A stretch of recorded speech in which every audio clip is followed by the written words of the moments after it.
qui présentera la situation à Jérusalem-Est dans le contexte de la guerre de Gaza. M. Nusseibeh est avocat et universitaire spécialisé dans la défense des droits humains basé à Jérusalem. Il est professeur adjoint à l'université d'Al-Quds, directeur et cofondateur de la clinique des droits humains Al-Quds, premier programme de formation juridique clinique accrédité dans le monde arabe, et directeur également du Centre d'action communautaire de Jérusalem. Il dirige plusieurs projets de recherche et de services axés sur les déplacements forcés, le droit international et Jérusalem. M. Nusseibeh, vous avez la parole. Mr. Nusseibeh, you have the floor.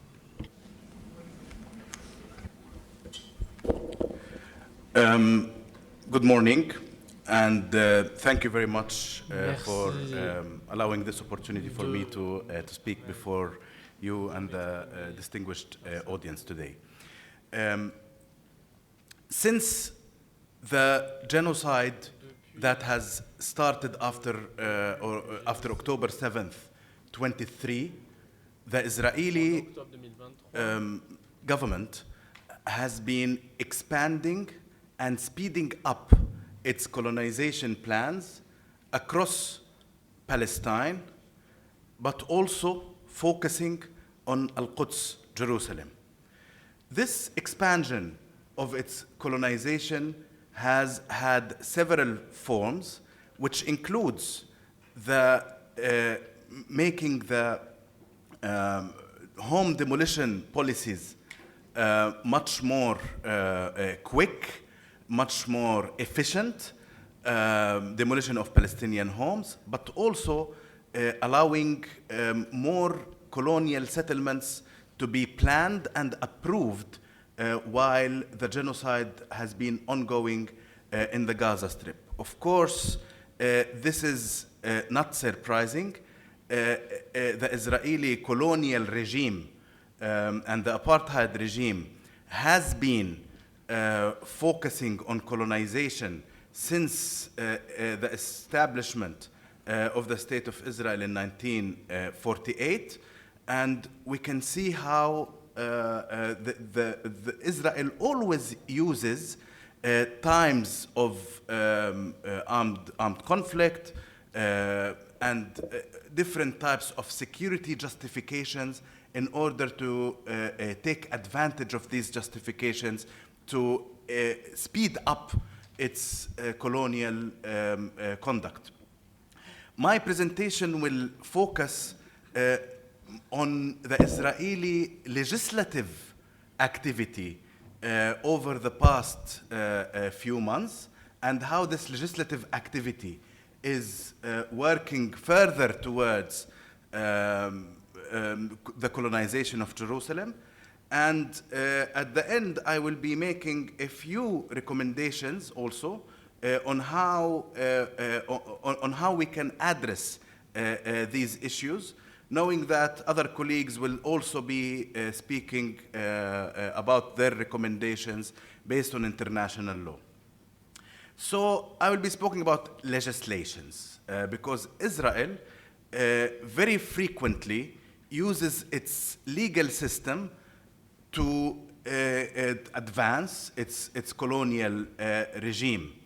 And what we have noticed over the past few months, very active in 2024, but also in 2025, is a number of legislations. I think all of us here know about the two laws that Israel decided that ban the UNRWA presence, the UNRWA, the United Nations Relief and Works Agency for the Palestine refugees.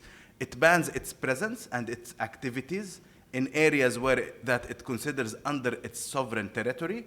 And Israel, as we all know, annexed Jerusalem illegally in 1948, West Jerusalem, in 1967, East Jerusalem, were both annexed illegally to Israel, and Israeli law applies on Jerusalem contrary to international law.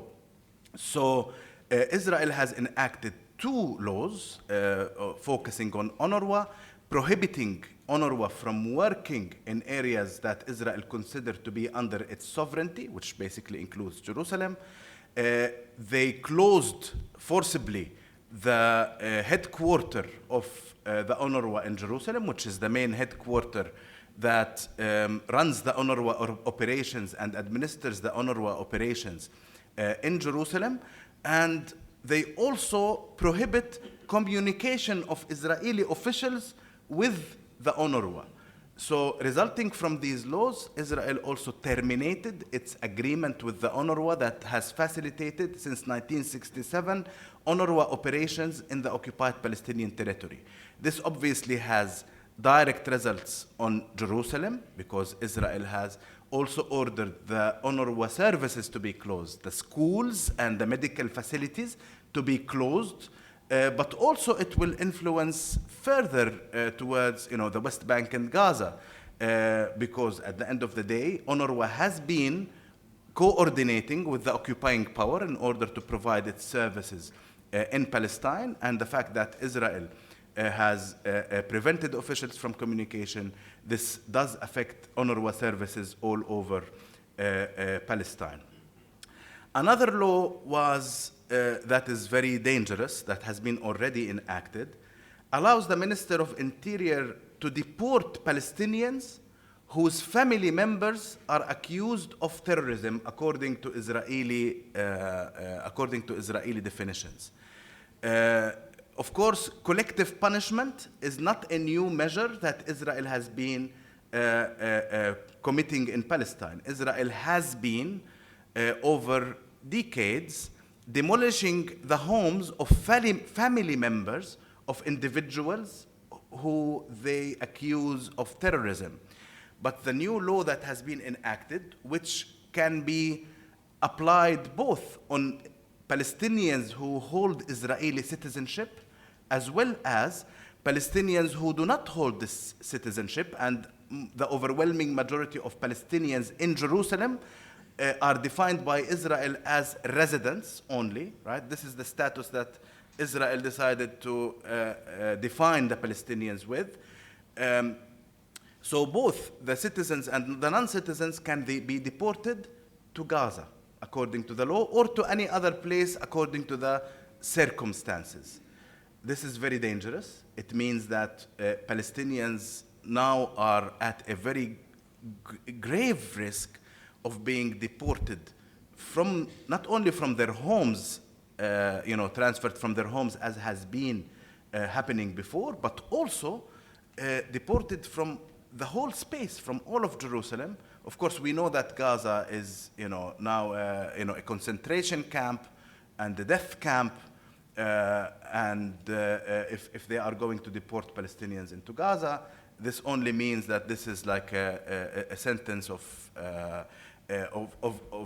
suffering for these families and of exclusion from Jerusalem, furthering again the Israeli colonial policies, which are always in Jerusalem based on pushing and pulling factors of pushing Palestinians out of the space and factors of pulling Jewish-only colonial settlers into the same space in order to have an exchange of population where the Palestinian population is exchanged with a Jewish colonial Israeli population in Jerusalem.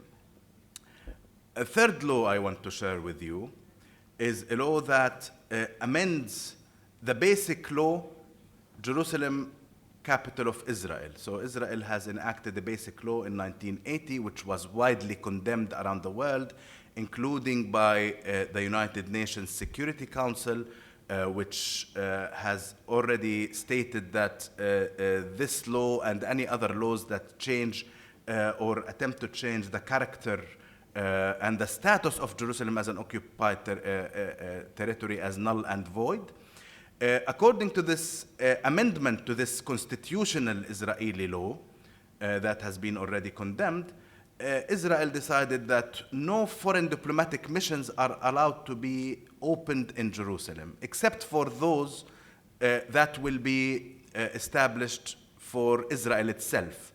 So if any country around the world wants to open a new consulate in Jerusalem, and this was, by the way, this question came when the Israelis were still waiting or anticipating the results of the American, of the US elections, and they were worried that Harris, if she wins the elections, she may reopen the US consulate in Jerusalem that was closed at the first Trump administration. So they decided to enact a basic constitutional law in order to prevent any country around the world to open a consulate that will be focused on communication with Palestine, with Palestinian leadership, with the Palestinian civil society, to give services to Palestinians. So they made this new decision and this new law. The other law that was also already enacted is a law that prohibits organizations and representatives of organizations who call for sanctions against Israel publicly or call for Israeli for accountability of individuals who committed war crimes or crimes against humanity, preventing them from entry into Israel, which also includes Jerusalem. This means that international organizations, NGOs basically, but also others, who are working on human rights, many of which have branches in Palestine, including Jerusalem, will have issues to work in Jerusalem. Israel has already, only a few days ago, declared the first group of organizations and individuals, many who work on a number of human rights issues, including Jerusalem, preventing them from entry into Palestine. Then Israel has also some other laws targeting civil society and human rights defense and human rights defenders. There is a bill, now I'm talking about bills that have not yet passed the Knesset, but they have passed the first reading, so anytime they can pass and they can become binding law according to Israeli law.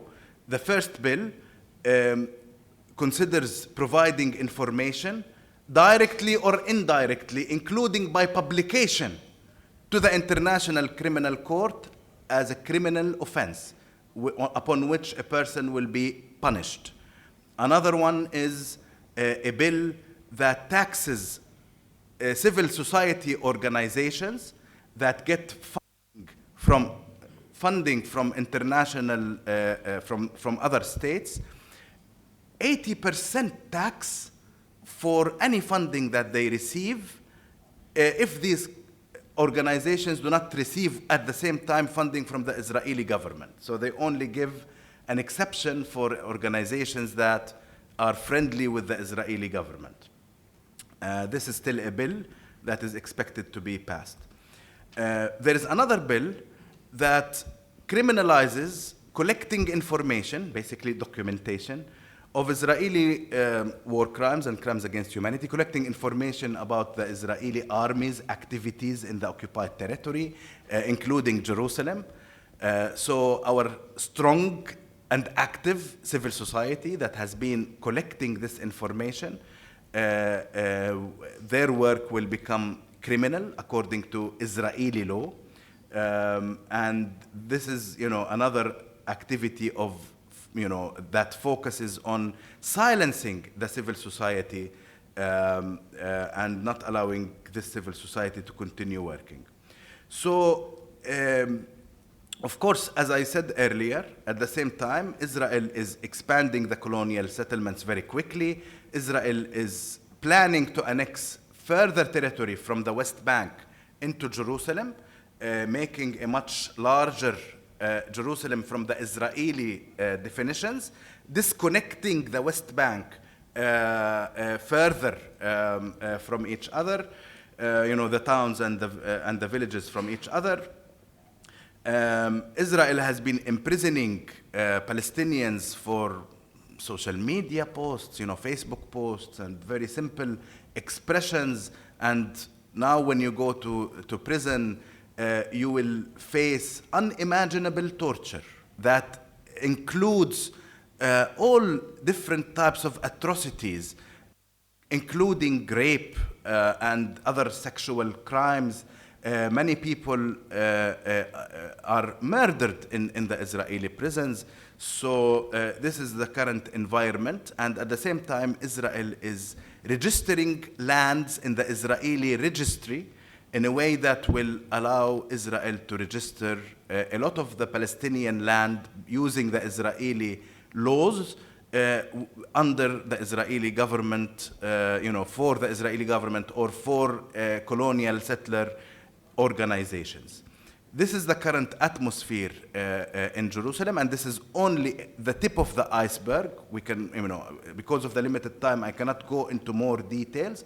But from my point of view, I want to just end my intervention with reminding us all that the International Court of Justice has issued an advisory opinion according to which the whole presence of Israel in the occupied Palestinian territory is contrary to international law.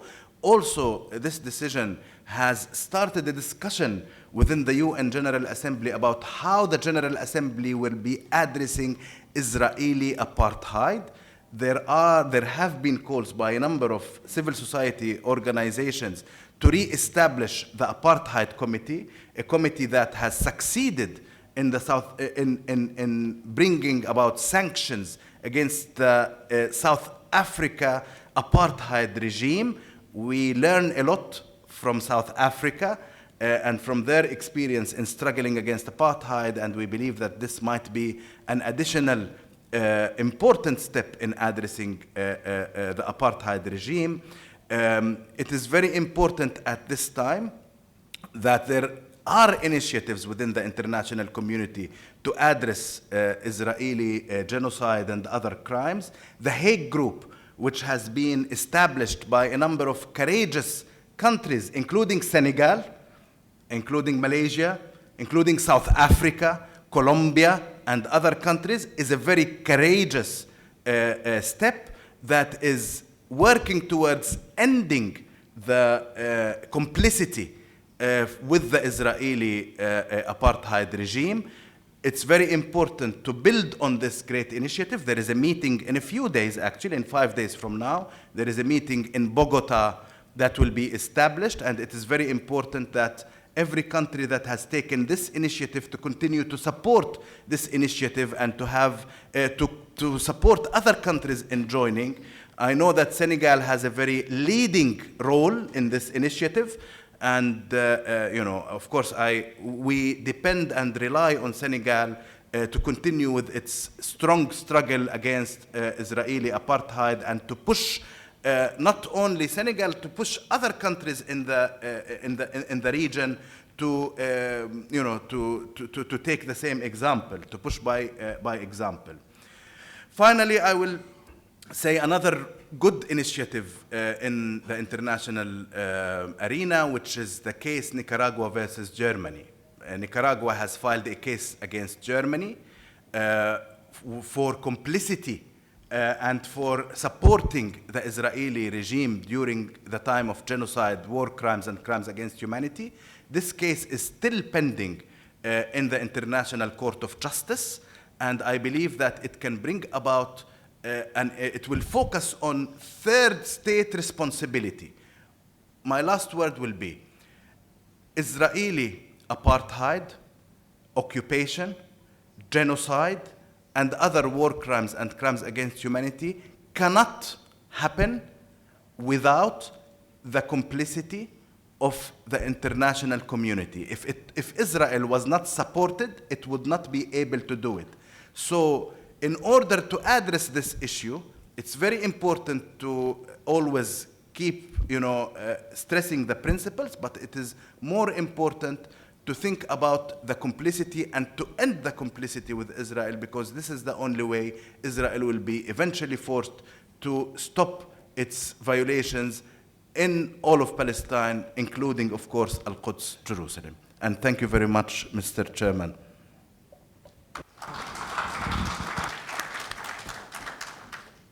Je remercie M.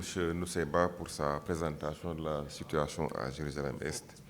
et pour les exemples concrets qu'il a donnés concernant les violations massives et la politique d'apartheid d'Israël. Nous allons à présent écouter notre deuxième intervenant, M. Omar Koubari, éducateur palestinien à Zokrot, qui discutera des injustices infligées aux Palestiniens à Jérusalem. Vous avez la parole, M. Koubari. Thank you very much. Assalamu alaikum. Thanks, Senegal, for hosting this conference about Palestine, and thank you all for solidarity with Palestine, distinguished guests and friends. I will try to give a wider context for the question of Jerusalem, because I don't see Jerusalem as a disconnected case than the other cases of Palestine. So I will try to lead you to a journey in the wider context of the Nakba during the history and the ongoing time, because it's ongoing Nakba. And in order to try to understand the question of Jerusalem as a part of the whole Nakba, the ongoing Nakba, and because my presentation will be a little bit informative, I will use many photos in order to make that more understandable and gradually to expose the question of the Nakba as the real question that we should raise every time that we talk about Palestine, since the Zionist propaganda that Palestine was an empty land, and the British government facilitated creating a Jewish state in Palestine in 1948 with mentioning the Jewish people getting a nation home in Palestine without even mentioning the Palestinian people as people. They were referred to the Palestinians as the non-Jewish communities only. This colonial approach led actually to the Nakba and the case of Jerusalem, as we will witness in this conference.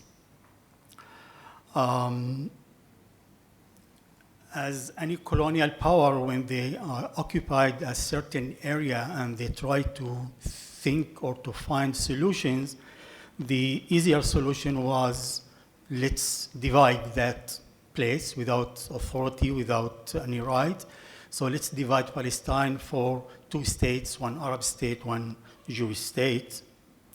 When we take this chapter in the history of partition plan, we will see how the Zionist movement and Israel actually deceived the United Nations already in 1947 and did not implement the partition plan by itself. It's not only the Palestinian people that rejected the partition plan from the beginning, and they didn't cheat, they didn't deceive anyone. They were in principle against dividing their homeland. But we usually learn that the Palestinians opposed the partition plan, but the Zionist side did accept. I will prove in 2 minutes that they did not actually, and that was just a tactical step that they took. And I can understand them, by the way, when we talk about dividing something, and we will assume that you will give me part of what you have, and I will give you part of what I have. In this partition plan in Palestine, the Zionist movement will not give anything to the Palestinians, and the Palestinians will get nothing from the Zionist side. It's only one direction giving from the Palestinians to the Zionist movement. When we reached the first partition plan that offered was in 1937, led by Mr. Peel, British diplomatic through the committee is known as the Peel Committee Partition Plan. And then the leaders of the Zionist movement said publicly that we agree, we have some reservation about the size of the state. But we have two texts that had been written in Hebrew in 1937, already in 1937. One of the leader of the Zionist movement at that time, of the Jewish Agency, David Ben-Gurion, that wrote a letter to his son in 1937 explaining why he accepted the partition plan. And he wrote in Hebrew that my assumption is that partial Jewish state is the beginning, it's not the end. We will create a Jewish state with strong Jewish army, strong economy, and then I'm sure that no one will stop us of controlling the other parts of the land of Israel. In the same year, Chaim Weizmann, one of the leaders of the Zionist movement at that time, wrote a letter to the British governor, and he said, even if the partition plan will be approved, it's just a question of time. Partition plan is an arrangement of 25 to 30 years. He wrote that in 1937. If you add 30 years, in 1967, Israel completed the control of all Palestine. So actually, from the beginning, the Zionists said we will not accept the partition plan, and we will start from something to continue or to complete the control of all Palestine.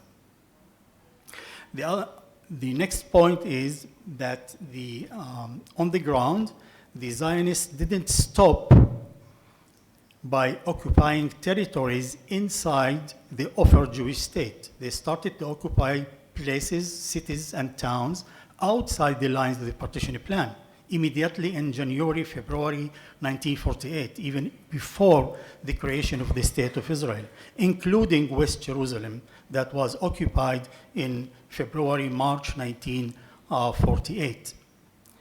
Instead of getting 45% of Palestine for the Jewish state as the United Nations partition plan offered, Israel managed to occupy 78% in 1948-49.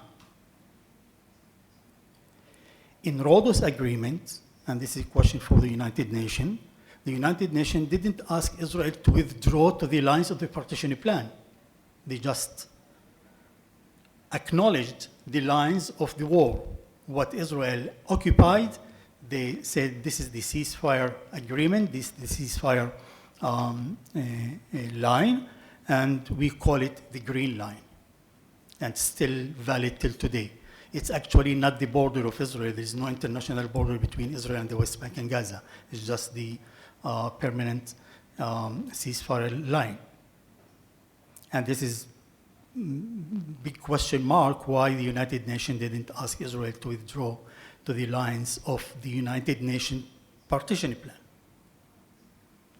So I think this experience in the beginning of the Nakba should teach us how power sometimes will work in favor of the strong side, and we should be careful not to be deceived again by the strongest side in the case of Palestine.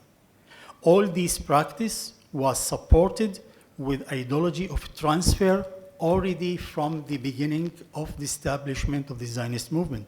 Theodor Herzl wrote that in 1895 in his book, The Jewish State, that we should transfer the Palestinians or the Arabs from Palestine to other countries. And we have many quotes of the Zionist leaders talking about the need of transferring the Palestinians outside of the state of Israel to the neighboring countries. They started to plan occupying the Palestinian towns and villages already in the early 40s. It was not because the partition plan was rejected by the Palestinians. the Haganah, the Zionist militia, had a department of intelligence already in 1940, and they collected information about 1,000 Palestinian village and town. And that makes us understand how easy it was to destroy and expel hundreds of Palestinian villages within a year and a half. To conclude that in the middle of 1949, more than 750,000 Palestinians had been expelled from the area that became the State of Israel. It's more than 87% of the Palestinians that had been expelled. And it's a huge achievement for the Israeli side. About 600 towns and villages had been destroyed and erased later on. Only 100,000 Palestinians remained inside the State of Israel, but again, in Rhodes Agreement, about 40,000 Palestinians were annexed to Israel in an area that Israel didn't have time to occupy in 1948, including my home village. So inside Israel in 1949 became 150,000 Palestinians citizens of the State of Israel, and I am one of them. But at the same time, we lived under military regime for 18 years. So the citizenship meant nothing actually for these citizens. 25% of the Palestinians inside Israel are citizens, but they are actually internal IDPs. Their citizenship didn't allow them to get back their property or their lands or to go to live in their original villages and towns, despite the fact that they are inside the State of Israel. The survivors in the big cities, including West Jerusalem, by the way, the concept of West Jerusalem and East Jerusalem was not existing at all. It was a result of the Nakba. It was a result of the occupation of 1948 because Israel had succeeded to occupy the western part of Jerusalem. But the survivors that were not expelled from Israel lived under military regime, and the big cities survivors lived in ghettos for about 2 years, and they were actually officially defined by Israel, these zones defined as ghettos. I'm skipping part of the photos to reach the point of Jerusalem also, and to share with you this photo from 1948 of the orbicide or domicide, the genocide of the city, the genocide of the house, of the Palestinian house, as we witness now in Gaza, did happen in 1948. This is one of the examples of the neighborhoods of Jaffa that had been erased, and in the top of this neighborhood, Israel built actually a park, very beautiful park, Charles Clore Park, part of the promenade of Tel Aviv, instead of this neighborhood. The process of erasing the Palestinian identity and the Palestinian history from the landscape is taking place not only on the landscape, but also in the educational system, in the maps, on the signs on the streets, changing the names from Hebrew to Arabic, including in West Jerusalem. We see the ruins of the Palestinian villages and houses inside the Israeli national parks and forests. Among the 1,000 mosques and holy shrines that had been destroyed during the Nakba, there are some dozens standing out of the blue in the country, but they were converted to different purposes like synagogues, museums, or just empty places. Some churches that had been also abandoned in 1948. Some of them had been renovated recently. The schools of the village of Deir Yassin or Beit Nabal are used by Jewish Israeli institutions, and the cemeteries. The thousands of Palestinian cemeteries are facing a very brutal vandalization and erasure, official erasure by the State of Israel. And the most cynical example is in West Jerusalem, in the neighborhood that's called Ma'manillah, Mamila, a historical, important cemetery from the 12th century, had been destroyed in 1948 for building the Independence Park for the Israelis. And just 2 years ago, they built this big, huge building in the other part of the cemetery. And this building is acting today as the Museum for Tolerance in West Jerusalem. The University of Tel Aviv was built in the village of Sheikh Mouannis, and the students' houses that were built just 10 years ago, they were built in the cemetery of Sheikh Mouannis. We still see the villas of the Palestinian people, Palestinian families, in neighborhoods that had been not destroyed but settled by Israelis in West Jerusalem, in Bir al-Sab'a, in Safad, in Haifa, in Yafa, in the very big and beautiful Palestinian cities that had been erased. Since even superpower country like Israel cannot kill the memory is still there. So we are active inside this field, and we see these evidences of the Nakba and the war crimes that had been committed by Israel since then till today. And this is one example of the villages in entrance of Jerusalem that called Lifta. The houses are there, the cactus are there. We try to face the Israeli perceptions by calling for acknowledging the Nakba and making a process of accountability and repair, and of course to call for the right to return. And this is the last point. The right to return is the crucial point for any solution of Palestine and in Jerusalem and in East Jerusalem. We collected hundreds of testimonies of Palestinian refugees, published dozens of booklets about the erased Palestinian villages and towns. We organized visits and tours and symbolic return to these areas, remapping the landscape. We brought again to the audience and to the public the names of the original Palestinian towns and houses and neighborhoods. Even through applications in your smartphones, you can use that application and you can learn about the destroyed Palestinian towns. And we call for thinking about practical return with the whole respect of the United Nations that approved in 1948 in the Solution 194 the right to return of the Palestinian refugees. Since then, no one offered any practical return plan, how return will look like and should be.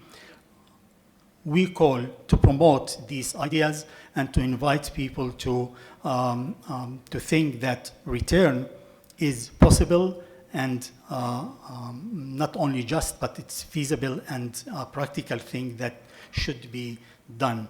West Jerusalem was occupied in 1948, and the people that lived there totally expelled to the areas of the West Bank and East Jerusalem. Some of the people that live in East Jerusalem as residents of Jerusalem are actually refugees from 1948. They deserve solution. They deserve their return to the original or their original places. But since 1967, then they were occupied again. Their residency didn't allow them to take back their property and their houses in West Jerusalem. In 1967, and this is really the last point, 1967, Israel occupied East Jerusalem, and the practice of destruction and erasure took place in parts of Jerusalem. The most brutal example is this example that you see there, the Ashraf neighborhood, or what we call it also Al-Magharibi, the people from the Maghreb, from North Africa, that came with Salah ad-Din to Jerusalem in the 12th century, lived in this neighborhood for more than 800 years. In 1967, Israel destroyed this neighborhood with its houses, schools, mosques, and everything, and they prepared this plaza for the prayer of the Israeli Jewish community and the military ceremonies. And this is the situation of East Jerusalem that should be also taken in consideration in any possible solution that we think about in the future. Thank you very much. Cher Monsieur Goubari, je vous remercie pour votre intervention et pour avoir participé à notre sensibilisation aux discriminations quotidiennes auxquelles font face les Palestiniens à Jérusalem-Est. Je voudrais à présent donner la parole à notre troisième. I would now like to give the floor to our third speaker, Ms. Fatima Sheikh Ali, who will address the situation in schools and et dans l'ensemble du territoire and palestinien. in the entire occupation. Je vous donne la parole, Madame Floor, Sheikh Ali.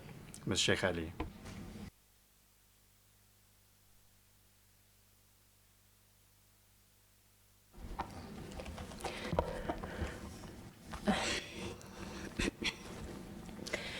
Distinguished delegates, esteemed colleagues, thank you for giving me the opportunity to speak today.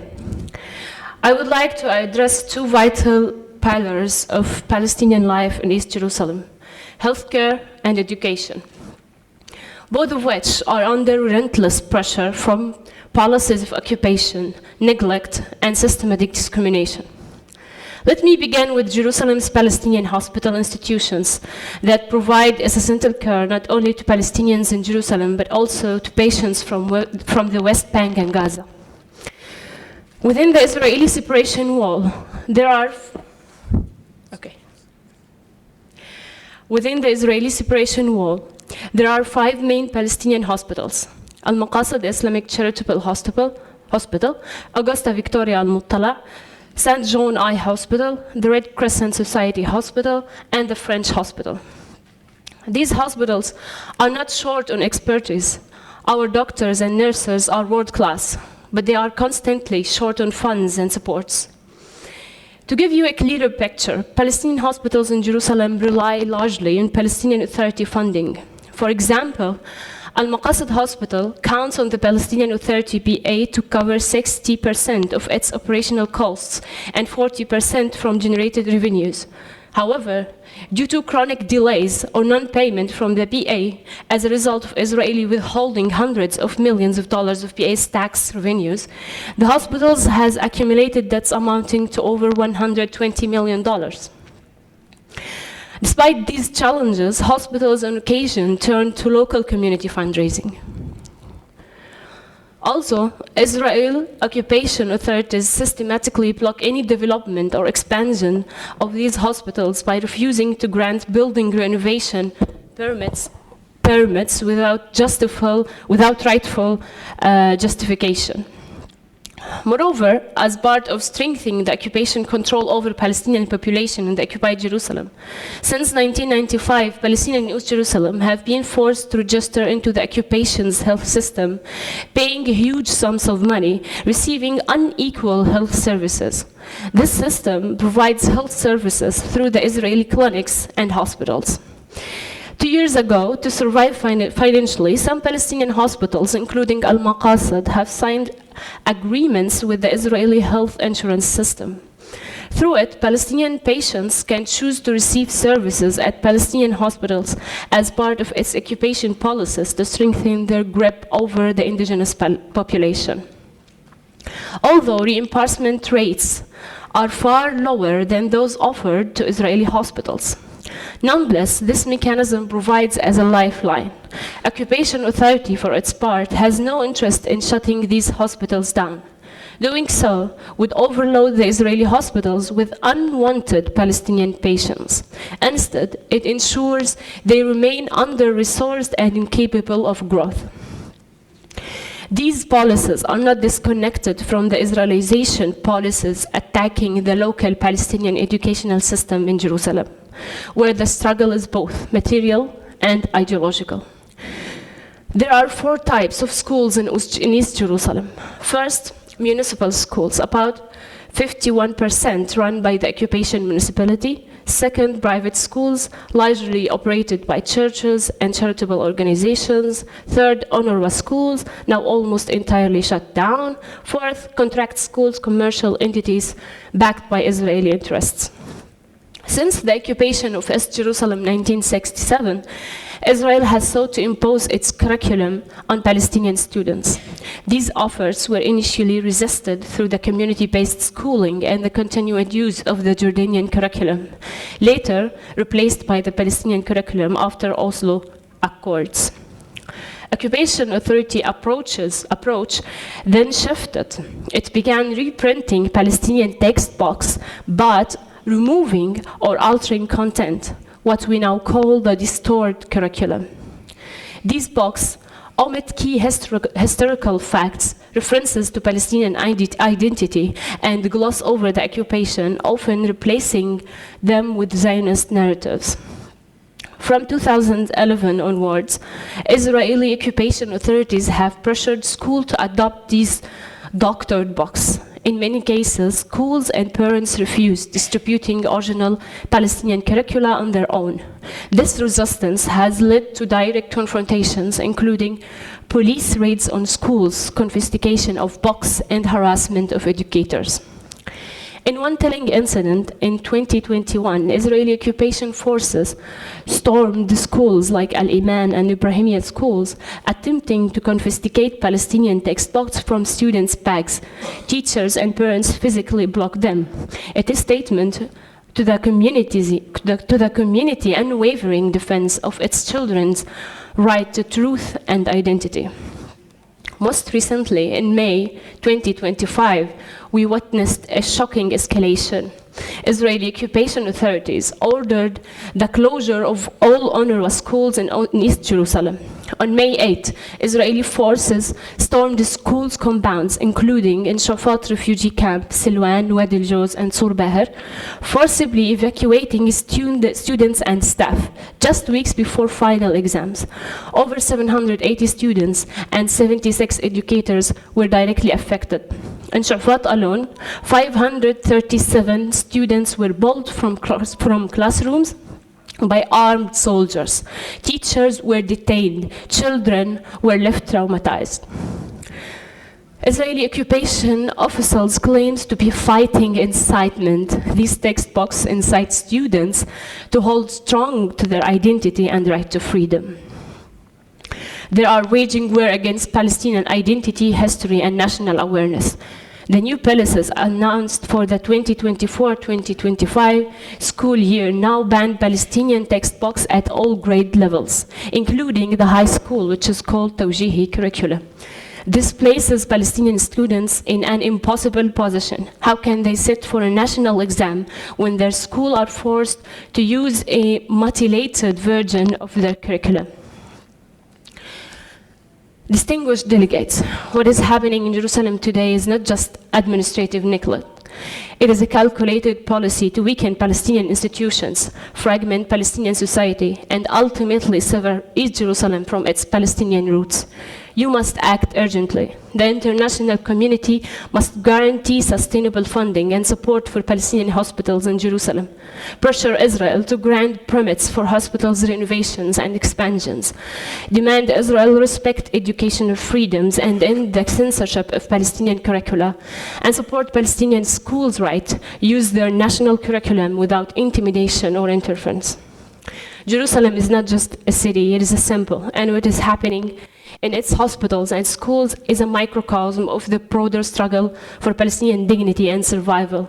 And it's essential to support the Palestinian right to resist Zionist colonial system. Thank you.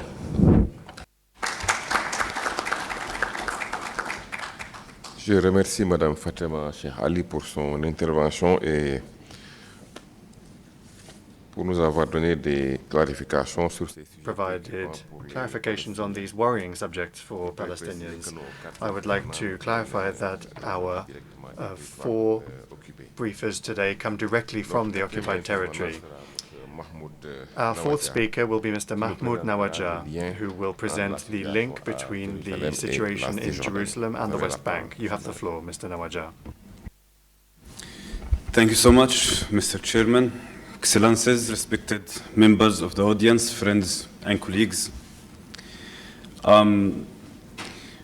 I'm just adding quickly on what my colleagues already said about the situation in West Bank, including Jerusalem, is that in the last few months, the Israeli settler colonial apartheid regime just added almost 1,000 gates imposed to the Palestinian communities, and communities, cities, villages, and even a very small communities that's slicing all the West Bank into cantons, bantustans, preventing Palestinians from reach each other, with gates that's open sometimes for only 2 hours a day. And just keeping in mind that many villages, Palestinian villages, have no hospitals, and they need to travel to the cities to get some medical treatment. But what must be understood by the international community by now is that the imposed fragmentation of Palestinians is part and parcel of Israel's settler colonial regime of genocide, illegal occupation, and apartheid that rules over all Palestinians. The 7 million of us live directly under this brutal regime, and the 7+ million Palestinians who live in the forced exile. Today, Palestinians under Israeli control are subjected to a live stream genocide in Gaza, ongoing ethnic cleansing and persecution in occupied West Bank, including Jerusalem, as in 1948 territories. It's one apartheid system that uses different methods to control and elimination to fulfill its declared intent of ending the existence of the indigenous Palestinians on our homeland. This has come crystal clear in Gaza, where for over 21 months apartheid has been carrying a live stream genocide. The UN, this committee, the OIC, and member states have been receiving the documentation of Israel's systematic atrocity, crimes from UN bodies, independent experts, international human rights organizations such as Amnesty International, and the Palestinian Human Rights Organization, among others, for many years. The OIC has been vocal such systematic crimes, including apartheid, over the past years. In February 2022, the OIC welcomed Amnesty International's report that documented Israeli apartheid against Palestinians as a cruel regime of domination and a crime against humanity. In November 2024, following UNJ ES 10-24 resolution passed with overwhelming majority, the OIC made a submission to the Secretary General requesting a mechanism to address the International Court of Justice, finding that Israel is in breach of Article 3 of the International Convention on the Elimination of Form and Racial Discrimination, that Israel is committing apartheid and racial segregation against Palestinians. In the submission, the OIC calls for the establishment of a mechanism that is able to address the violation of Article 3 of the International Convention of the Elimination of All Forms of Racial Discrimination and its apartheid, as a system carried out by the entire state structure and crimes against humanity, as a crucial component of settler colonialism, which is imposed against the entirety of the Palestinian people across of the Palestinian geography, and which crucially includes Palestinian refugees. The OIC submission to the SG then called for a mechanism to focus on concrete, actionable measures to dismantle the apartheid system, underpinning Israel's violation of Article 3 of the Convention, and seek accountability of those responsible and complicit through the implementation of measures. Indeed, it's measures that are so urgently needed, and the OIC has again charted the way. The OIC resolution on the issue of Palestine and Al-Quds Sharif, adopted by the 5th Summit Conference held in Gambia on May 5, 2024, called on all states to take measures to end Israel's crimes against the Palestinian people, including by imposing sanctions on Israel, the occupying power, and halting the export of weapons and ammunition used by its army to perpetrate the crime of genocide in Gaza, along with the crimes committed by the terrorist settlers and the killing of Palestinians in the West Bank, including Al-Quds Al-Sharif city.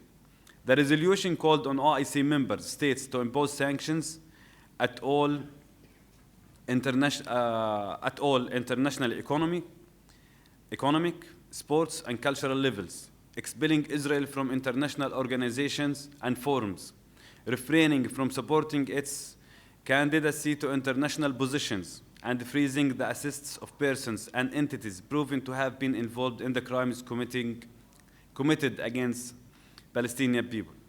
Urged the OIC member state to consider imposing sanctions on persons, entities that support Israel in its crimes against the Palestinian people, and requests the OIC General Secretariat to consider the measure in all its aspects and to report thereon to the member states.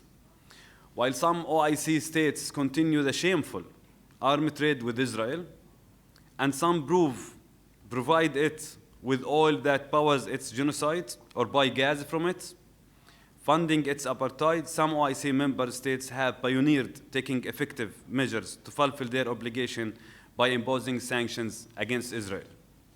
Almost a week ago, the UN has published a groundbreaking report by UN Special Rapporteur on the situation of human rights in the occupied Palestinian territories, Francesca Albanese, urging trade unions, lawyers, civil society, and ordinary citizens to press for boycott, divestment, sanctions, justice for Palestine, and accountability at international and domestic level. And today, we mark 20 years of the Palestinian-led global BDS movement. The report From Economy of Occupation to Economy of Genocide presents in unprecedented details corporate complicity in Israeli regime of occupation, apartheid, and genocide against Palestinians. It exposes corporate interests that underpin Israel's settler colonial, twofold logic of displacement and replacement aimed at dispositioning and erasing Palestinians from their land. Furthermore, it lays the groundwork for accountability and urges states to fulfill their international obligations, including through sanctions and other measures in response to corporate complicity. Maintaining complicity and not upholding obligations under international law not only has the devastating impact on Palestinian lives and livelihoods, but it's also work to destroy the multilateral system of rule of international law. This was indeed recognized by the OIC. In the resolution of the Extraordinary Arab and Islamic Summit in November 2024, states called on the international community to take effective action to compel Israel to adhere to international law, denouncing the double standards in the application of international law, international humanitarian law, and the United Nations Charter, and warning that this double standards seriously undermines the credibility of the states that immunize Israel and place it above accountability, along with the credibility of multilateral action, and exposes the selectivity of the application of the system of human values. The colonial West, led by the US, has been showing over and over again that it is disowning international law, making it irrelevant, speaking clearly in the language of might makes right, saying that we have the power, let us see how far we can go. This is the most evident in the US-Israel live-streamed genocide in Gaza, as well as in the war of aggression on Iran, Israel occupation and attack in Lebanon and Syria. The destruction of international law is reflected in the policy and media debates on Iran in the UK, Germany, and other Western states that fully support Israel and the US. Even the two-state solution, which was supposed to be discussed in June, was buried by the US-Israel genocidal axis, who threatened states against participation. Palestinian civil society is calling on states to address ending complicity, heeding their legal responsibility and upholding Palestinian rights under international law. Now is the time to translate rhetoric into action, declared policies into meaningful accountability measures by imposing a full and a comprehensive military and energy embargo on Israel, including by ensuring that territorial waters, ports, and flags are not being used for the illegal military transfers, suspending Israel from the United Nations General Assembly, the Olympics, and FIFA, re-establishing the UN Special Committee against Apartheid as an effective mechanism to prevent and punish Israeli apartheid regime, mobilizing enough pressure on the UN to adopt ethical procurement and corporate partnership policies that exclude companies that are complicit in grave human rights, international law violations. Palestinians everywhere, especially in Gaza, are counting on your solidarity and fight to end complicity. Do not let us down, do not let Gaza down. And thank you so much. Je remercie M. Nawadia pour son intervention. Excellences, Mesdames et Messieurs, nous allons démarrer nos discussions interactives. S'il y a des interventions dans la salle, nous sommes prêts à les prendre et nos intervenants également vont répondre à vos préoccupations. La parole est maintenant ouverte. Vous pouvez vous présenter avant de faire part de vos vues.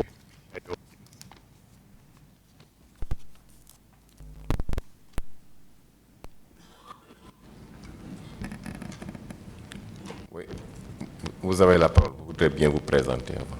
You have the floor. Please introduce yourself.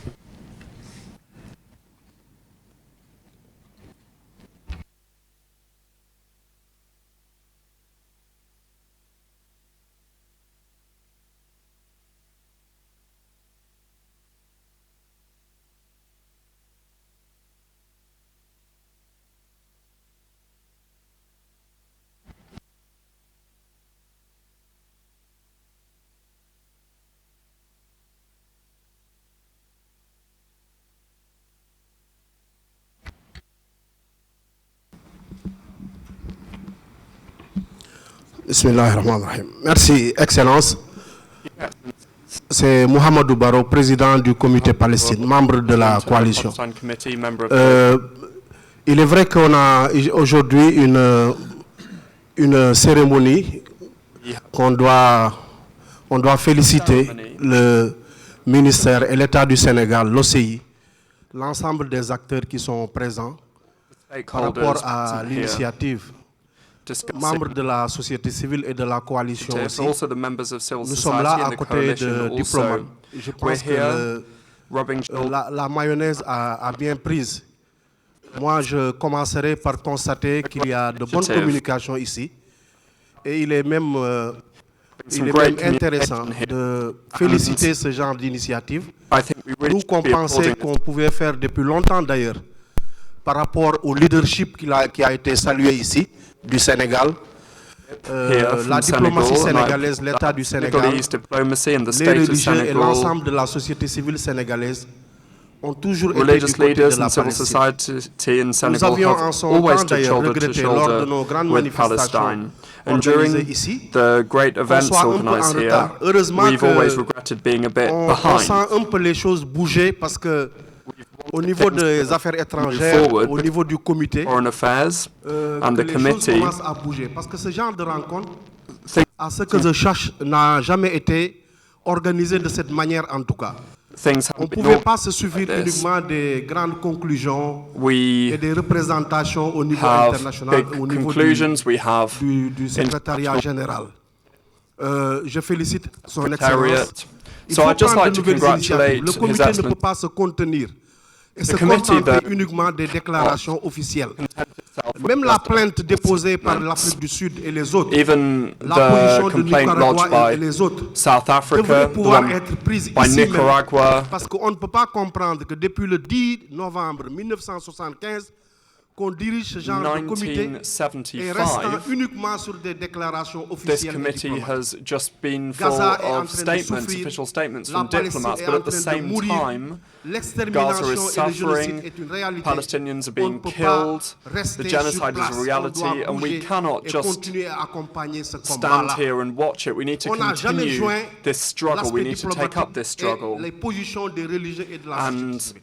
Le Premier bring ministre du together Sénégal, diplomats, Ousmane Sonko, religious le leaders, and président civil de la society. République nous ont indiqué The President la of the voie. Republic Vous has parlez shown us aussi the way aujourd'hui de forward. résolution des Today Nations you've Unies, talked about de United l'OCI. Nations Aucune resolutions of the résolution n'a OIC. été appliquée. No Ce pas des resolution, though, has demandes been qu'on demande, ce implemented. pas des demandes qu'on These aren't exerce ou qu'on just profère à l'État d'Israël. demands Qui s'en that we're fiche making de ces nicely résolutions to the state et of qui Israel. fait These are ce qu'il veut resolutions. devant la complicité des And they're doing États-Unis whatever they et même want des with pays arabes the complicity et of the l'ensemble United même States des and even pays some qui Arab deviennent states and touchés even face à cet État countries voyou et that are génocidaire. just standing Je vous and remercie. watching this felon genocidal state. Thank you. Thank you. Thank you for your statement. I'd please compel speakers to be as brief as possible so that everyone has the opportunity to take the floor. And please also use appropriate language. Madam, you have the floor.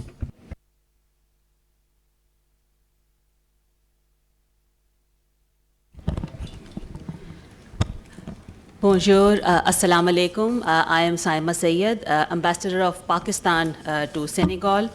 Thank you, Mr. Chair, for giving me the opportunity to speak, and thank you to all the panelists for this engaging discussion and presentation, and we are here with you to extend and express our support and solidarity. Mr. Chair, the current situation is not just a crisis, it's continuation of decades of occupation, apartheid, and the denial of Palestinian rights. As Pakistan that supports the cause of the Palestinian people, we call for an immediate, full and complete ceasefire in Gaza across all the occupied Palestinian territories as envisaged under the UN Security Council's resolutions. Second, we urge the passage of full, safe, and unhindered delivery of humanitarian aid across the Gaza Strip in accordance with international humanitarian law.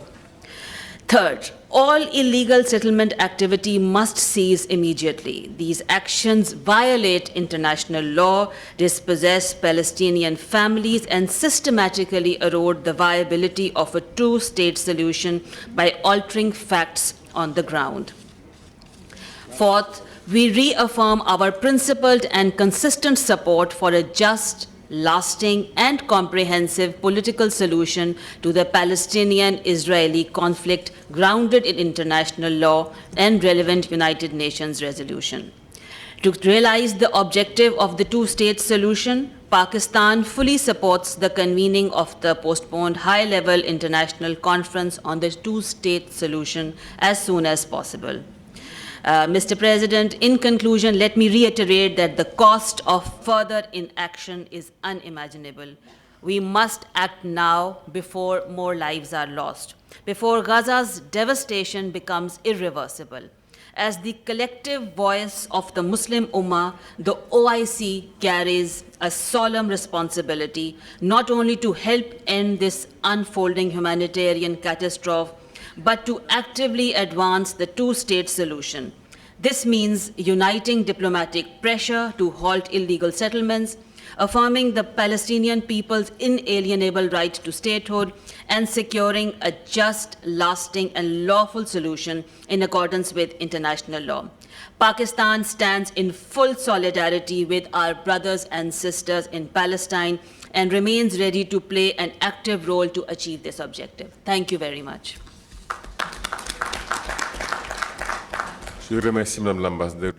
I thank the Ambassador of Pakistan for her statement. I now give the floor to the Maldives. The Maldives, please.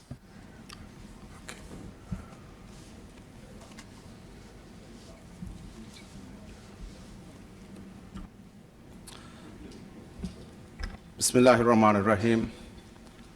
Distinguished Chair, Excellencies, and learned panelists. My name is Ahmed Sarir. I'm the Ambassador of the Maldives in Kingdom of Saudi Arabia, as well as permanent representative of Maldives to the OIC. The Maldives thanks the Committee of the Exercise of the Inalienable Rights of the Palestinian People and the OIC for convening this conference. My delegation wishes to express its appreciation to the gracious host, the beautiful Senegal, a country that has championed the cause of Palestine, for hosting this conference. And I'd like to thank the distinguished panelists for the informative presentations today, which has highlighted key issues surrounding the subject. Like other delegations, my delegation is here today not merely to speak, but to bear witness to the pain of people exiled in their own land, to the loss of homes, to the unbearable cost of freedom long denied. The reality facing the people of Palestine is not one of occupation alone, but of displacement, systematic dispossession, and ongoing dehumanization. In East Jerusalem, across the West Bank, and in Gaza, the suffering of the Palestinian people persists unabated. Their plight is no longer a chapter of history, but the headlines of every day. The devastation has unleashed and exposed the asymmetry of power and the persistent lack of accountability that has characterized Israel's prolonged and unlawful occupation.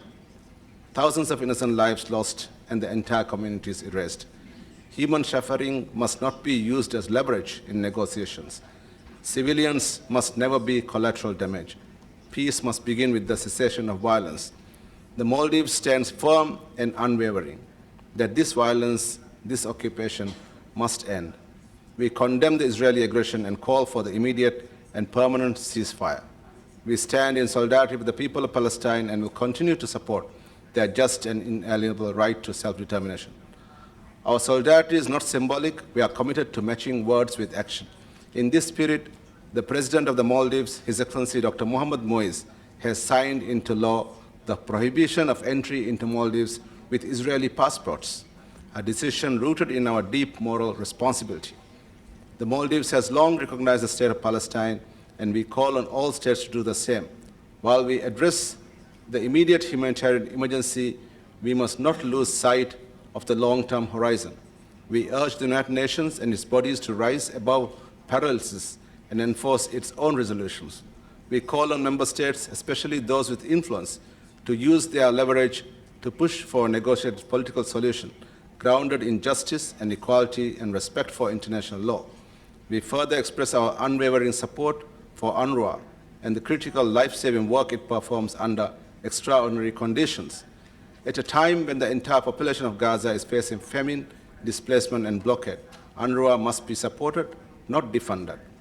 The Maldives also looks forward with hope to the outcomes of this conference being reflected in the upcoming high-level international conference for the peaceful settlement of the question of Palestine in New York. We remain hopeful that the conference will be reconvened at the earliest opportunity. The Maldives remain steadfast. We will raise our voice. We will lend our support until the occupation ends, until justice is served, and until the flag of Palestine flies freely over its rightful land. I thank you. Thank you very much, Maldives. Vous avez la parole, monsieur. Sir, you have the floor. Monsieur le Président, je m'appelle Mansour. Thank you.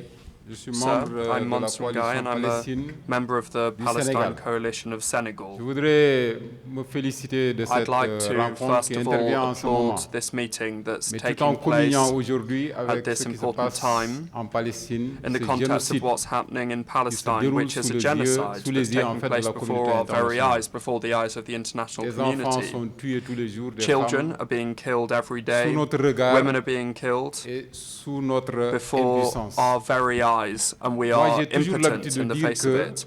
I'd le like Sénégal to say that devrait s'engager Senegal davantage should sur cette commit question. even more to this On ne le fait issue. pas suffisamment. We're not doing enough. Depuis 1975, on se met à répéter Since 1975, we've been repeating that we are the country that defends the inalienable rights of the Palestinian people. We keep saying it like Aimé Césaire, un homme qui the crie child of Port-au-Prince, n'est pas said, un ours a qui child danse. that Aujourd'hui, la situation est catastrophique. cries is not... Alors, ce qui m'arrive à m'interroger, Well, et à it's something interroger that les we panélistes. should pay attention to. So I'd like to ask the panelists, what can we do to bring Israel back to order? Because we're talking about a state that's not respecting international law, that's never respected, actually. At a time in which the world has got close to two states that can live side by side, Israel continues to attack other states, sovereign states like Iran. So what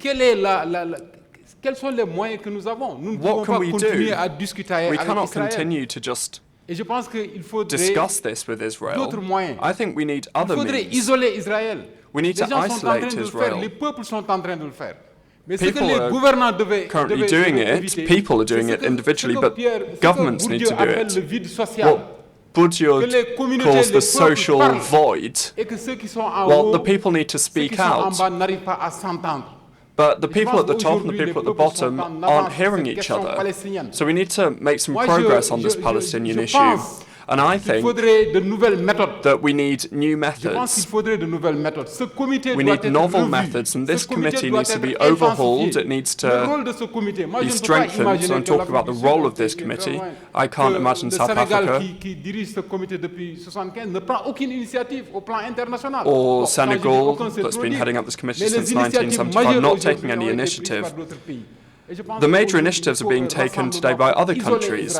So I think we need a movement to isolate Israel. And the Prime Minister of Senegal said this at a meeting, that we can't continue to accept Israel continuing to do what they're doing right now. Israeli companies are operating in Senegal in the agricultural sector, and I've always said that Israel is the best assisted country in the world. They're working in agriculture in all parts of the state, and we cannot continue to allow that. Ladies and gentlemen, I think that when the sacredness of human life is at stake, we need to adopt other methods. Mr. President, you all talked about using the right words, but Israel is a rogue state that is not respecting international law. There's still an Israeli ambassador convalescing in Senegal. And I've always said this, and I'll say it again, we experienced slavery, the slavery of our children of Africa. Why is it South Africa taking initiatives today? Because South Africa is aware of its history, because they experienced apartheid. They remember all of the suffering of their people. So Senegal needs to be at the forefront of this issue too. Thank you very much. Thank you, Mr. Ngaye, for your statement. That came from the heart and speaks to all of us who are fighting on a daily basis for Palestine. I'll now give the floor, before I give the floor to the next speaker, Senegal was a co-initiator of the case brought by South Africa to the ICJ, and we even have spoken to the court and engaged in concrete actions on the ground. But of course, as you're aware, this is a very complex issue that requires the involvement of the whole of the international community, including the United Nations Security Council. On the left now, I'm not sure if it's a member state representative. Madame, over there, you have the floor. Merci beaucoup, Monsieur le Président. Je suis Nour Salman. Thank you. I'm the ambassador of the Republic of Turkey, and I thank you for giving me the floor, and I thank all of the panelists for their presentations. I express my gratitude to Senegal for hosting this very important conference. We really applaud Senegal's commitment to the Palestinian cause. Mr. President, we all know that Israel is committing genocide in Gaza. That is absolutely crystal clear. The proof provided by United Nations and also the case before the International Court of Justice and humanitarian institutions leave no doubt as to this. The extent of the destruction, the massacres, the mass graves, the militarization of hunger and humanitarian aid are testament to the will to annihilate the Palestinian people. Israeli ministers are advocating the forced displacements of Palestinians in Gaza to third countries, which is totally unacceptable and would trigger new conflicts in the region. In this context, we reiterate our appeal for a permanent ceasefire, for the freeing of the hostages and detainees, and unlimited humanitarian access to Gaza. Illegal settlements are reaching unprecedented levels. More than 100,000 people have been displaced. Extremist Israeli politicians have even sought to modify the historic status of Haram al-Sharif in Jerusalem, which is unacceptable. We categorically reject this type of provocation. What I can say overall is that the aggression and expansionism of Israel have turned into a major threat for regional peace and security. It's clear that Israel's aggression needs to be stopped. Furthermore,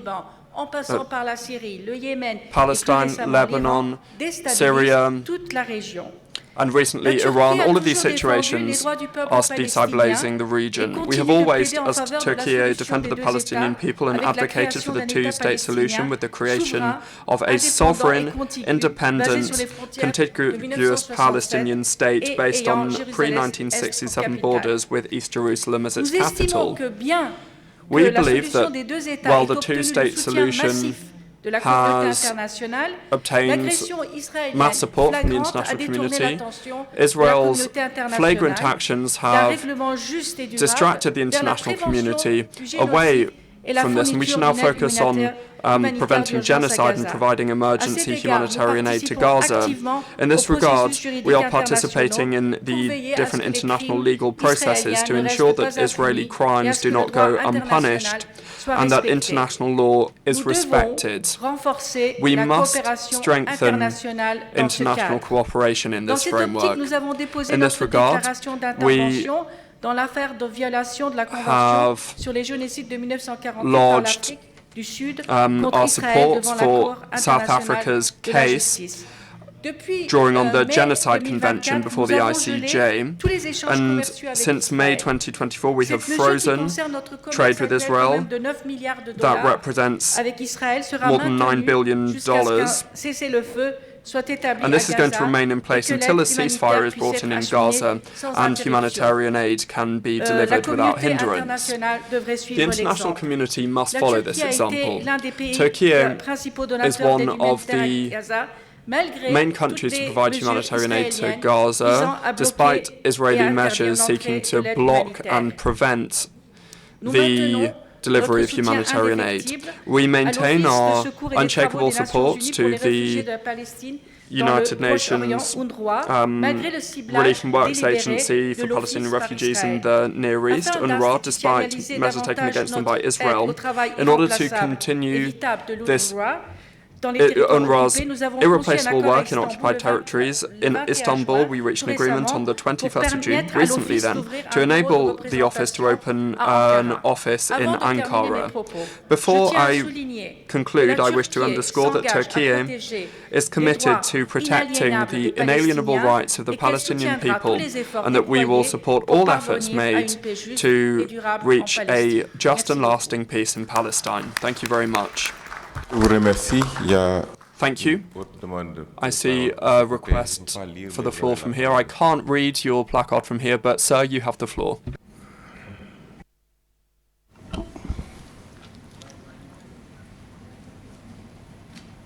Thank you very much. My name is Hassan Nassiri. I am the ambassador of the Kingdom of Morocco here in Dakar. First of all, I would like to thank you. I would like to thank the organizers of this conference, which builds upon collective efforts to defend Al-Quds, a city loaded with history, faith and symbols. The Kingdom of Morocco, under the enlightened leadership of His Majesty the King Mohammed VI, the President of the Al-Quds Committee, remains firmly committed to preserving the legal, historic and spiritual status of the Holy City. Depuis le sommet islamique Since the fondateur founding Islamic de Summit 1969 à of Rabat, 1969 in Maroc Rabat, a fait de la cause Morocco d'Al-Quds has made un the axe cause of constant Al-Quds de son a action constant diplomatique pillar of its diplomatic action et solidaire, and its et work à of travers solidarity. l'agence Beit al-Mal And through the al-Quds, il Beit al-Mal soutient de al-Quds manière agency, concrète it supports les habitants the d'Al-Quds inhabitants of à Al-Quds travers tangibly l'éducation, la through santé, education, le logement, healthcare, la préservation housing, du patrimoine the preservation et of l'appui heritage social. and social Il support. s'agit d'actions quotidiennes These qui are sont daily menées actions quotidiennement, y that are compris carried out en ce jour. day by day, Et c'est des including millions de today. dollars And we are payés par talking about le gouvernement thousands of marocain, dollars paid par by le peuple the marocain. Moroccan government for the people. S'ajoutent aussi les nombreuses aides On top of this, et les denrées alimentaires et there de are santé also qui ont été assistance in the forms of acheminées healthcare and directement foodstuffs that has à been Gaza. delivered directly to Gaza. Face à l'escalade dramatique In the face que of connaît la the région, tragic le escalation Maroc in the appelle de region, manière urgente Morocco et claire urgently à and un clearly cessez-le-feu calls for immédiat an immediate ceasefire et durable, and a lasting au respect ceasefire, du droit as well international as for respect humanitaire for international et à la humanitarian law protection des civils. and for the protection of civilians. Mais il faut ouvrir aussi les horizons de la paix. But we also Et need ça ne to peut se open up faire the qu'à prospects travers for le peace, retour and à that la can table only des be négociations. done by returning to the negotiating Nous table. formulons le vœu que cette conférence We hope renforce that this l'unité conference will de strengthen notre position commune, the unity of our common la position, solidarité active et ravive as well as l'espoir active d'une paix solidarity, juste and will et revive durable, hopes for a just and lasting peace, la solution de deux États, the two-state solution, avec Al-Quds Est with comme capitale with East de Al-Quds l'État as palestinien. capital of Je vous the remercie. Palestinian Wassalamu state. alaikum. Thank you very much. Je remercie l'ambassadeur du Maroc. I thank the ambassador of Morocco, and I also thank the ambassador of Turkey for their interventions. And we would like to thank all of the ambassadors, indeed, that are present in this room. Since this is an interactive discussion, I would like to know whether our panelists have anything to add based on what they have heard. You would have 2 minutes to speak before we come back, very quickly, before I return the floor. Please go ahead.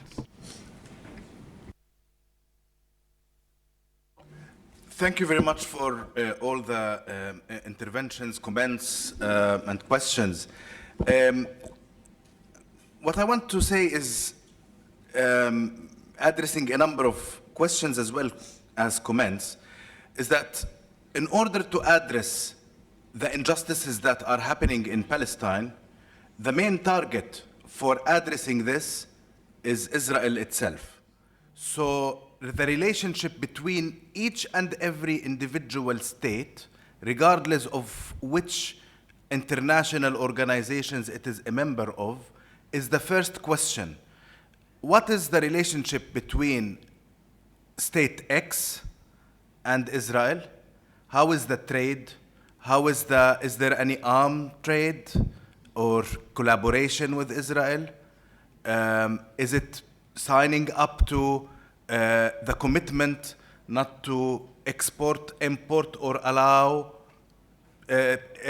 arms to go through the ports of each and every individual state, but also not only the arms trade, also other types of relationships. We all know that if it wasn't for the support of a number of countries around the world to Israel, Israel would not be able to continue with the genocide and with the apartheid and with all of the other commitments. So countries that have actually taken measures stopping relationship with Israel or changing the type of relationship with Israel, downgrading relationship with Israel, or countries that do not have a relationship with Israel, for example, that decided our ports cannot be used to transfer arms to Israel or any other goods to Israel, cannot be used for anything. These are setting an important example for action. And in my opinion, also, we should never wait for the Security Council to take measures. The Security Council will never take measures. We have a veto power for the US, for France, and for the UK. At least any of these three countries will never allow sanctions or concrete measures against Israel, and therefore it's very important for each of the individual countries to assess its own responsibility, not only towards the Palestinian people, which is important, of course, and we appreciate every positive support to Palestine as a state or as a people in Jerusalem and everywhere, but also it is very important to think about relationships with Israel. This is the only way that the situation can change. Thank you. Je vous remercie. Je voudrais revenir aux autres panélistes en précisant que nous avons des contraintes de temps, de prendre le plus bref possible leurs interventions, également de garder à l'esprit la conférence sur la solution à deux États qui va être reconvoquée bientôt, incessamment, une conférence qui va s'appuyer sur des mesures concrètes visant à matérialiser la solution à deux États. Quelles sont vos perspectives par rapport à ce que vous avez entendu et allant vers la conférence à deux États? Thank you so much, Mr. Chair. I mean, just very quickly, it's been said several times. What's really important is that there is a difference between solidarity and meaningful, effective solidarity. Solidarity can be statements, but meaningful solidarity, effective solidarity is about taking measures. For example, it's also reiterating what my colleague Munir said. Malaysia imposed a ban on all Israeli-owned and flagged ships, as well as any vessel headed to Israel from docking at its ports. And Turkey on May 2024 stopped virtual oil trade with Israel. This is the kind of meaningful, real support toward Palestinians. And this is what's really needed. And even on the Francesca Albanese's report, she's pointed that directly. Boycott, divestment, sanctions against Israel until it complies to the international law.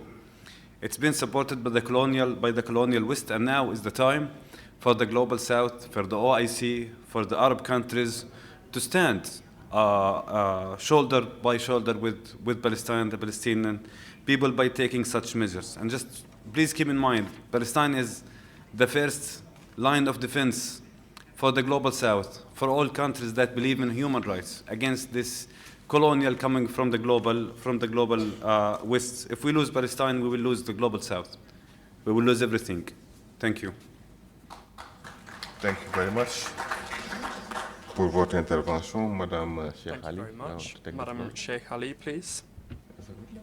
No comments. Thank you very much. Yes.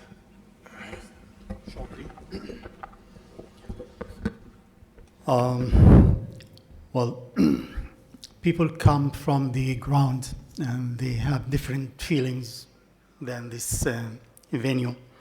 I would like to thank you very much for your meaningful, beautiful, supportive words. They are supportive and they are meaningful and they are beautiful, but I'm afraid that they are just words. And this is frustrating the Palestinian people for decades. We hear all these statements for many years and nothing is changed. The opposite, the situation is getting worse. So I think beyond these words must be actions based on the basic definition, what is Israel, what is Palestine in this situation. I don't see Israel that just member of the United Nations that violated the international law. If we don't see Israel as a settler colonial regime from the beginning, from the basic initial definition of this regime, it will be just to repeat the same statements and we go in the same circle and without achieving anything.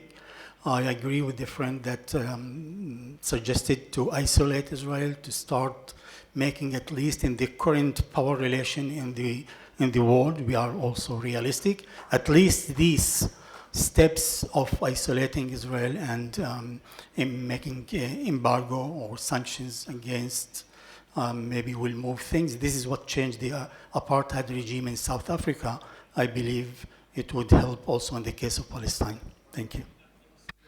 Je vous remercie pour votre intervention. Thank you. Je voudrais maintenant revenir à l'assistance pour I'd now prendre like d'autres to come back to the floor to take some other statements, but also I would like to clarify il y a that plusieurs méthodes pour there are indeed several methods aller de l'avant dans ce conflit, mais for les moving mots forward in this et les conflict, discours ont but également words pesant. and Je voudrais rappeler que speeches quand are le also comité necessary, s'est and rendu I'd like to en recall Amérique that when the committee went to Latin America, and Minister Riyad Mansour can confirm this, we went on a tour. We visited several countries that did not recognize Palestine, and they have since recognized Palestine, and Ambassador Riyad can confirm that. It's also through words and pressure, through discourse, that the conference on the two-state solution came to be. A conference which is going to focus specifically on actions to be taken to achieve the two-state solution. So there are several routes to take, several methods to pursue, more radical ones, but also diplomatic démarches, which are also bearing fruit. I would very quickly like to give the floor to my colleague on the left-hand side, followed by Ambassador Riyad Mansour. I have not forgotten you, sir. So we have about 5 or 6 requests of the floor. I would ask you to be very brief. Please take 2 minutes to allow everyone the time to speak. Thank you. I have taken due note. Merci, Monsieur le Président. En prélude de mon intervention, je souhaite exprimer ma profonde gratitude au gouvernement du Sénégal pour l'organisation avec succès de cette conférence et salue l'engagement commend Senegal's constant commitment to the Palestinian cause. My name is Khalid Arif. I am the ambassador of Egypt to Senegal. Mr. Chairman, ladies and gentlemen, I am taking the floor today with a sense of gravity on behalf of human conscience and international law to express our strongest possible condemnation of Israel's military operations currently underway in the Gaza Strip since the 18th of March.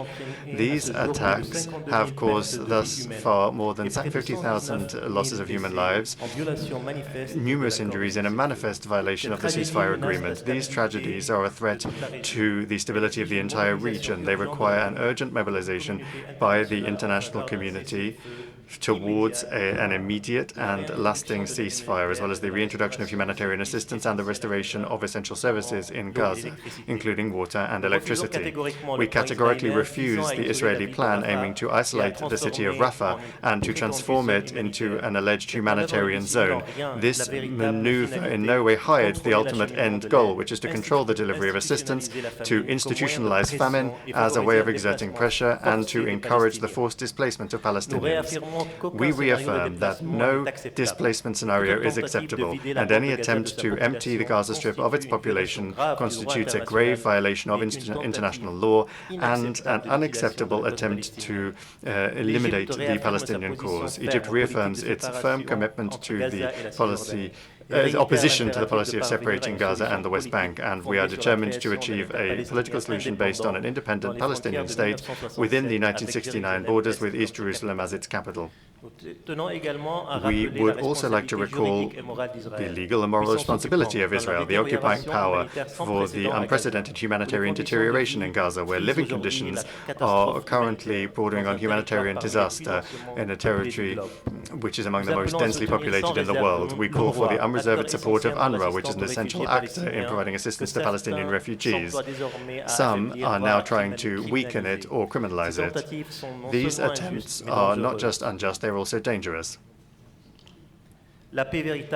True peace can only be achieved with the effective recognition of the inalienable right of the Palestinian people in respect for international law and UN resolutions. Egypt, as it has always been, will continue to be an actor committed to just peace based on dignity, the law and security for all.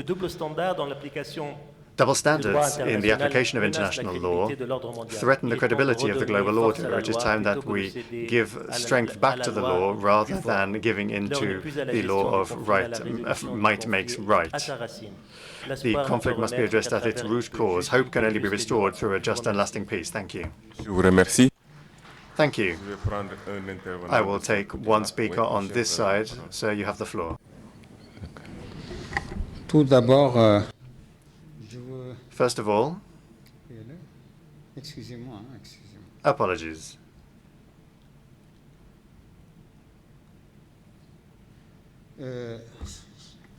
Bismillahirrahmanirrahim.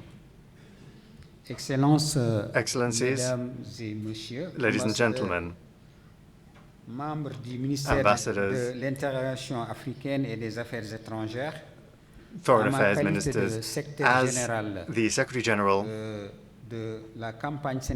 of the Senegalese campaign for the defense of Al-Quds and Palestine. First of all, I would like to respectfully greet the government of Senegal and pay tribute to the commitment of the Senegalese people for peace, dialogue, and respect for international law.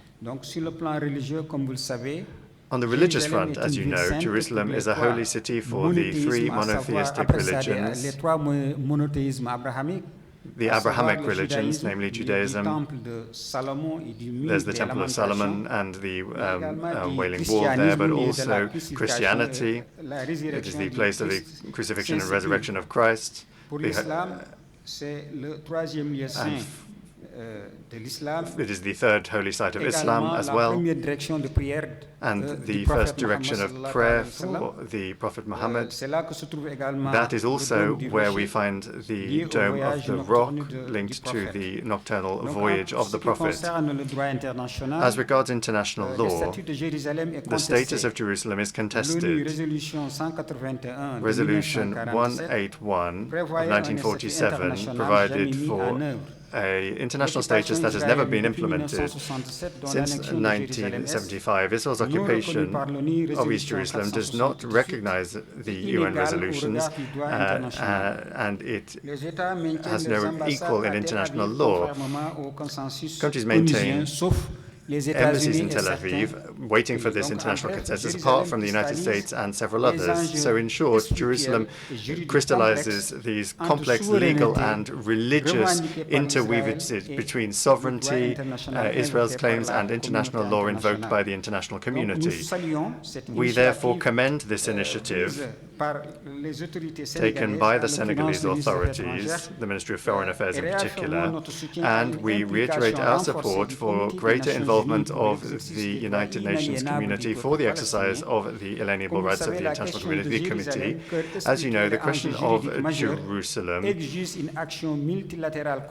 requires multilateral action in accordance with international law, including UN resolutions. Senegal is faithful to its principles of solidarity and justice, and it must continue to carry this message forward among the international community. To conclude, we support this initiative, and we call upon the UN Committee on the Inalienable Rights of the Palestinian people to intensify its efforts.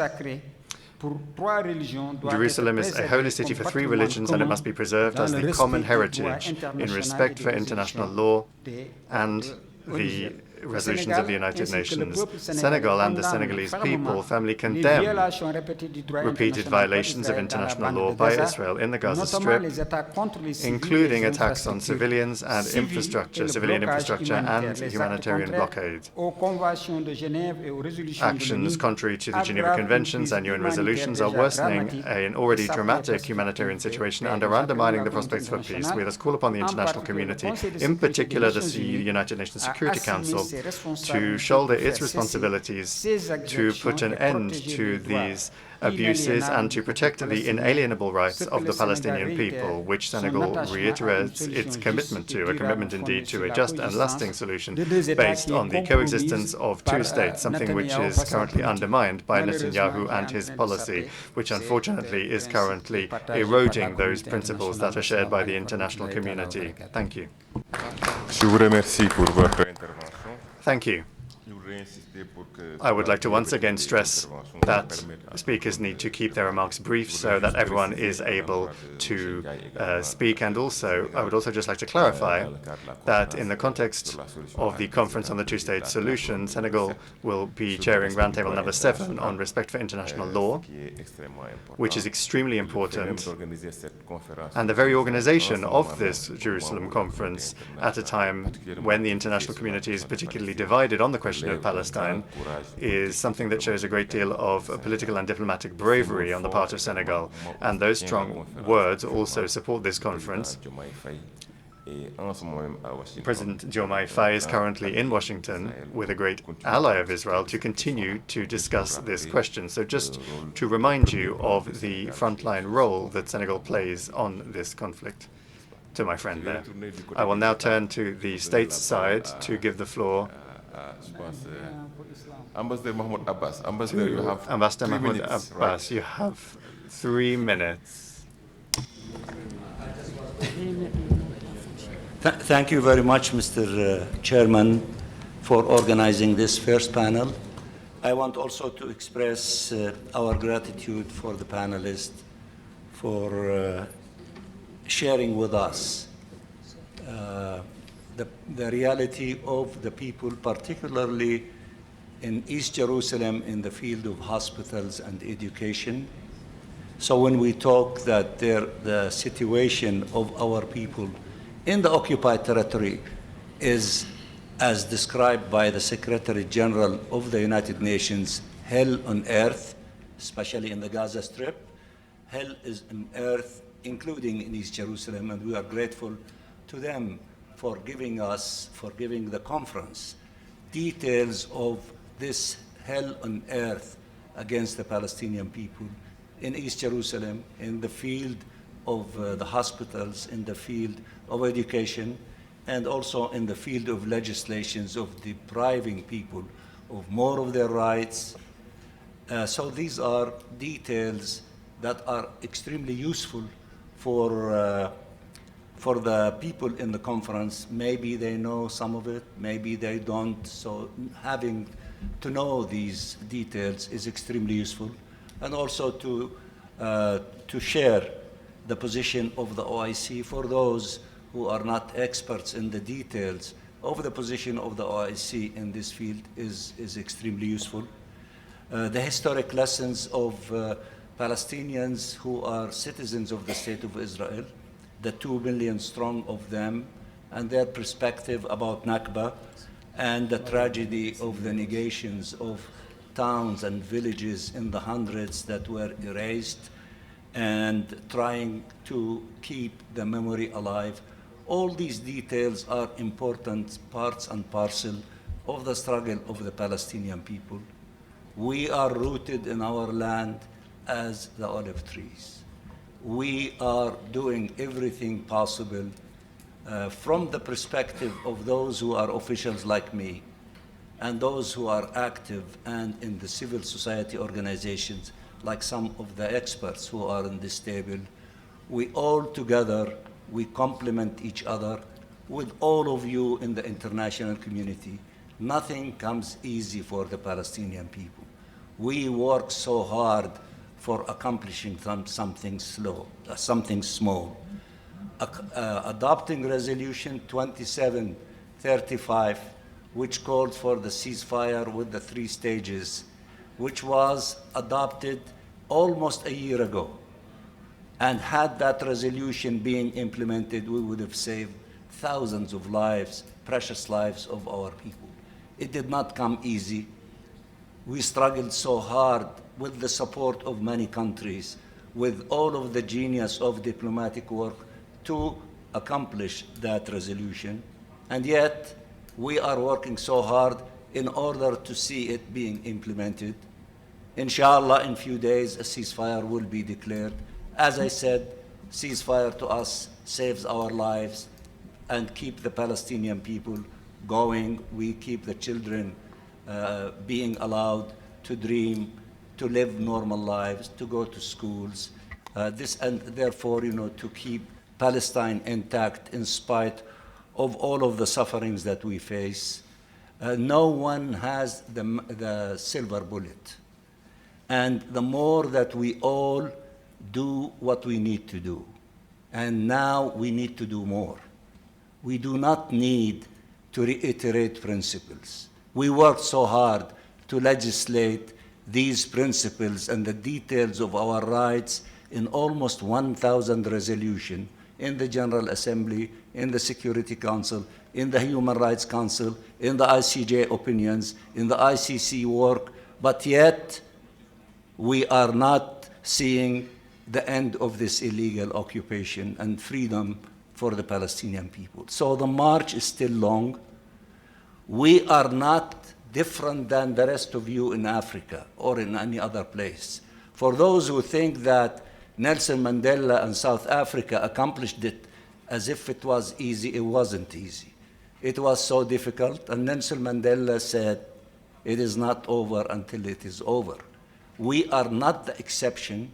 We will break the back of this illegal occupation and end it, but it is difficult, it is complicated, but we have resilient Palestinian people. They do not give up. We have great friends like all of you. You are frustrated and upset. Our people more frustrated than you and upset. They keep telling us, and correctly, what are you doing? We lost 200,000 Palestinians in Gaza alone, between dead, between injured, between those who are still under the rubble. Most of them are children. And why are you not succeeding to stop this genocide against us? They are right. They have the full right to be frustrated, angry, and telling each and every one of us, what have you done more in order to stop this tragedy? Therefore, what is needed, we need to do more, we need to do more, we need to do more until we cross the end line, and we will cross the end line. It is not going to be impossible. It is not over until it is over. We thank you very much. We will have another session. We will have the concluding sessions, and we thank again Senegal and all the friends who are with us today, who are coming here to express solidarity and support. Every small thing counts. Think of more things that you can do as an individual, as a country, as a university. I am so proud that when we went to an impressive meeting yesterday in the University of Sheikh Anta Diop, and we met with the rector, 20 deans and professors, and they wrote in their media today, we welcomed the ambassador of the State of Palestine at our university, and we kicked out the ambassador of Israel few days and weeks ago. This is what we need to do. Maybe that was not possible to see it in Senegal some time ago. It is happening. We felt the pulse of that institution that they want to do more. They proposed to have a conference of universities in all disciplines about Palestine to be hosted in that university. So in this very tragic situation, we still see flourishing new ideas, good ideas that would help our people, help us to continue having this strength and resolve to continue the march until we succeed, and liberty and freedom and free Palestine, which is the call of hundreds of millions of people in all corners of the globe, is going to resonate, and it is going to help to see that day of freedom. Thank you very much, Mr. Chairman. Thank you. Merci, merci, Monsieur le Ministre Riyad. Thank you, Minister Riyad, for having kept to those 3 minutes. 3 minutes, c'est bon. I gave you 30, it was merci okay. Beaucoup, et le Sénégal Thank you very much. And Senegal also is not going to abandon you, and together we are going to cross this last line. Je voudrais prendre également I would like to also take one speaker from this side. Madam, if you please, go ahead. Voilà, merci beaucoup. Thank you very bonjour much. à tout le monde. Je m'appelle Fatima Tassi. My name is Fatima Tassi. Je représente la I rencontre represent africaine pour la défense des the droits de l'homme. African Coalition for the qui se Defense of réjouit Human de la Rights, tenue de ces which assises. is delighted with the Très organization of this importantes. meeting, which is Et very la RADDHO vous important. remercie de l'avoir associé Thank à you ces for assises. having involved us Ce in qui se this passe meeting. à Gaza What is est happening in Gaza insupportable et is inacceptable. unbearable and Je pense qu'aujourd'hui, unacceptable. I think that today c'est vraiment une honte pour toute l'humanité. it really Il faut represents que ça a source s'arrête. of shame for all of humanity, and Il it faut must que end. ça s'arrête. It must end.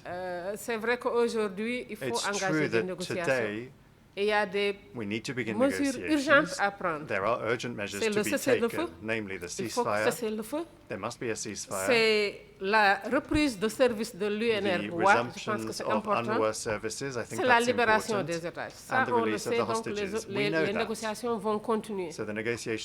Parce qu'on est en face d'un État colon, d'un État sioniste, et malheureusement, le rapport de force sont en faveur de cet État sioniste et colonisateur. Maintenant, pour cela, je pense qu'aujourd'hui, il ne s'agit plus que les États puissent prendre des mesures isolément. Il faut qu'aujourd'hui qu'il y ait une solidarité internationale des États. Et je salue la présence de ces États à travers les représentations diplomatiques. Je salue le leadership du Sénégal quand même, avéré qui s'est affiché depuis des décennies. Mais il va falloir que les États mutualisent leurs efforts, que ces États puissent s'accorder sur un chapelet de mesures fortes. Et maintenant, il s'agit de rupture diplomatique avec l'État d'Israël. Il s'agit du boycott des produits israéliens. Il s'agit de la fermeture des espaces aériens aux citoyens israéliens. Je pense que si tous les États s'accordaient vraiment sur ces mesures-là, ça aurait pu constituer un contrepoids et obliger l'État d'Israélien à cesser sa politique sioniste. Donc, d'une part, c'est les mesures d'urgence à travers le cessez-le-feu, à travers la reprise de services de l'UNRWA, à travers la libération des otages. Mais d'autre part, il faut arriver à ce que l'État israélien cesse sa politique sioniste. Et pour cela, je pense qu'il faut qu'une coalition internationale assez forte. Et tout à l'heure, je pensais pourquoi pas une charte de non-collaboration avec l'État sioniste. Et ça va s'inscrire sur la durée, mais encore une fois, il faut une solidarité internationale. Et quand je dis solidarité internationale, la société civile fait son travail depuis des années. Civil society has been doing its work for years. Civil society knows what it's able to do, and that is advocacy. But it is really up to the states to take much more concrete action and to take measures that are in line with their commitments. Thank you. Je remercie la RADDHO pour son intervention. Nous allons prendre un autre intervenant parmi les participants. One more speaker from the participants. This will unfortunately be the last one for this panel, but we will be back this afternoon after lunch for another panel, and everyone will also be able to take the floor. So I will now give the floor to the Diplomatic Council to the President of the National Assembly. Merci beaucoup. Thank you very much, Mr. Chairman. Je demande pardon pour ma voix.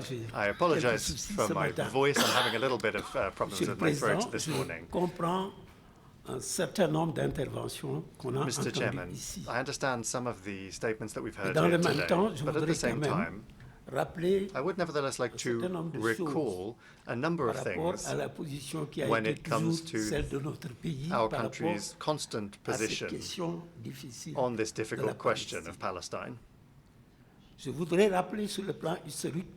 historical terms, I wanted to recall that even before the proclamation of the State of Palestine, I think that on the 15th of November 1988 in Algiers that happened. Even back then, during the term of President Senghor, the first president of the Republic, even then, he granted diplomatic status to the PLO office. And for those of you that know Dakar, it was just a few steps away from the Ministry of Foreign Affairs.